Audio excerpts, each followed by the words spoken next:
ಕೂಷ್ಮಾಂಡ ಸುರಾ ಸಂಪೂರ್ಣ ಕಲಶಂ ರುಧಿರಾಪ್ಲುತಮೇವ ಚ ದದಾನ ಹಸ್ತಪದ್ಮಾಭ್ಯಂ ಕೂಷ್ಮಾಂಡ ಶುಭದಾಸ್ತು ಮೇ.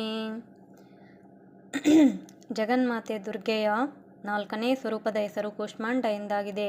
ತನ್ನ ಮಂದ ಮಧುರ ನಗುವಿನಿಂದ ಅಂಡ ಅರ್ಥಾತ್ ಬ್ರಹ್ಮಾಂಡವನ್ನು ಉತ್ಪನ್ನವಾಗಿಸುವ ಕಾರಣ ಇವಳನ್ನು ಕೂಷ್ಮಾಂಡ ದೇವಿ ಎಂದು ಕರೆಯುವರು.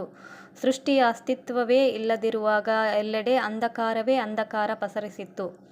ಆಗ ಇದೇ ದೇವಿಯು ತನ್ನ ಈಶತ್ ಹಾಸ್ಯದಿಂದ ಬ್ರಹ್ಮಾಂಡವನ್ನು ರಚಿಸಿದ್ದಳು. ಆದ್ದರಿಂದ ಇವಳೇ ಸೃಷ್ಟಿಯ ಆದಿ ಸ್ವರೂಪ, ಆದಿಶಕ್ತಿಯಾಗಿದ್ದಾಳೆ.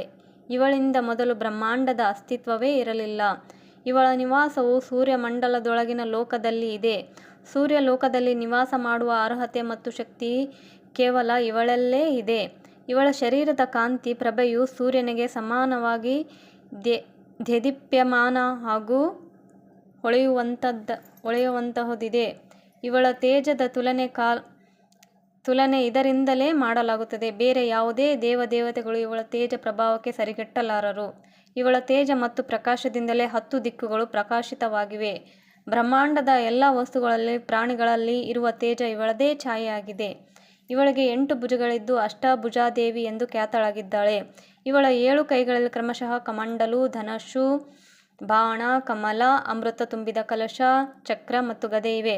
ಇವಳ ವಾಹನ ಸಿಂಹವಾಗಿದೆ. ಸಂಸ್ಕೃತದಲ್ಲಿ ಕುಂಬಳಕಾಯಿಯನ್ನು ಕೂಷ್ಮಾಂಡವೆಂದು ಹೇಳುತ್ತಾರೆ. ಬಲಿಯನ್ನು ಕುಂಬಳಕಾಯಿಯ ಬಲಿಯೇ ಇವಳಿಗೆ ಸರ್ವಾಧಿಕ ಪ್ರಿಯವಾಗಿದೆ.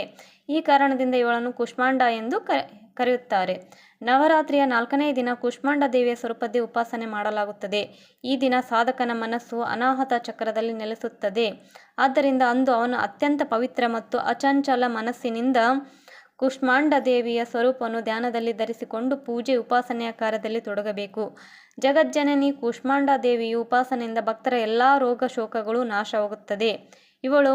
ಇವಳ ಭಕ್ತಿಯಿಂದ ಆಯಸ್ಸು, ಯಶ, ಬಲ, ಆರೋಗ್ಯದ ವೃದ್ಧಿಯಾಗುತ್ತದೆ. ತಾಯಿ ಕೂಷ್ಮಾಂಡ ದೇವಿಯು ಸ್ವಲ್ಪ ಸೇವೆ, ಭಕ್ತಿಯಿಂದ ಪ್ರಸನ್ನಳಾಗುತ್ತಾಳೆ. ನಿಜವಾದ ಹೃದಯದಿಂದ ಮನುಷ್ಯನು ಇವಳಿಗೆ ಶರಣಾಗತನಾದರೆ ಬಳಿಕ ಅವನಿಗೆ ಅತ್ಯಂತ ಸುಲಭವಾಗಿ ಪರಮಪದದ ಪ್ರಾಪ್ತಿಯಾಗಬಲ್ಲದು.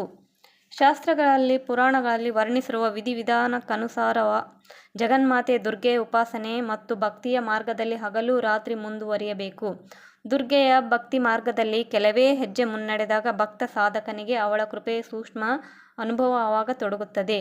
ಈ ದುಃಖಮಯ ಸಂಸಾರವು ಅವನಿಗೆ ಅತ್ಯಂತ ಸುಖಮಯ ಹಾಗೂ ಸುಗಮವಾಗುತ್ತದೆ. ತಾಯಿ ದುರ್ಗೆಯ ಉಪಾಸನೆಯು ಮನುಷ್ಯನಿಗೆ ಸಹಜ ಭಾವದಿಂದ ಭವಸಾಗರದಿಂದ ದಾಟಿ ಹೋಗಲು ಹೆಚ್ಚಿನ ಸುಗಮ ಹಾಗೂ ಶ್ರೇಯಸ್ಕರ ಮಾರ್ಗವಾಗಿದೆ. ಕೂಷ್ಮಾಂಡ ದೇವಿಯ ಉಪಾಸನೆಯು ಮನುಷ್ಯನಿಗೆ ಆದಿ ವ್ಯಾಧಿಗಳಿಂದ ಪೂರ್ಣವಾಗಿ ಮುಕ್ತಗೊಳಿಸಿ ಅವನಿಗೆ ಸುಖ, ಸಮೃದ್ಧಿ ಮತ್ತು ಉನ್ನತಿಯ ಕಡೆಗೆ ಕೊಂಡು ಹೋಗುವುದಾಗಿದೆ. ಆದ್ದರಿಂದ ತನ್ನ ಲೌಕಿಕ, ಪರಲೌಕಿಕ ಉನ್ನತಿಯನ್ನು ಬಯಸುವವರು ಇವಳ ಉಪಾಸನೆಯಲ್ಲಿ ಸದಾಕಾಲ ತತ್ಪರರಾಗಿರಬೇಕು.